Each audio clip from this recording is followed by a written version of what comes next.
Good morning, তোমরা সবাই কেমন আছো? আজকে সকাল থেকে আকাশটা দেখছি একদম মুখটা গোমড়া করে রেখেছে।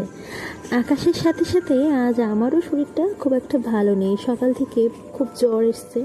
তো দুপুরে কী খাবো করে হঠাৎ মনে হলো যে একটু ডিম বিরিয়ানি করা যাক, তাড়াতাড়িও হয়ে যাবে এবং বা জিনিসটা টেস্টিও হবে। তো সে কারণে আর কি আমি করলাম।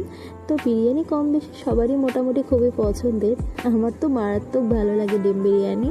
তো যাই হোক, বিরিয়ানিটা করলাম, খেতে কিন্তু দারুণ টেস্টি হয়েছিল। তো খাওয়া দাওয়ার পর আমি দুপুরবেলার যে শ্যুটটা বাকি ছিল সেটুখানি করলাম। আমি এই শর্টসের সাথে আমি নিচে রিলেটেড ভিডিওতে আমি লিঙ্কটা দিয়ে দেবো, তোমরা চাইলে সেখান থেকে দেখে নিতে পারো ভিডিওটা। তো আফটার শ্যুটটা কমপ্লিট করার পর আমি আমার কাজটা নিয়ে বসলাম। আজ আমি তোমাদের সাথে আমার কাজটা একটু শেয়ার করব। তোমরা আমাকে জানিও কাজটা কেমন হয়েছে। আজকের ভিডিওটা আমি এখানেই শেষ করছি। টাটা।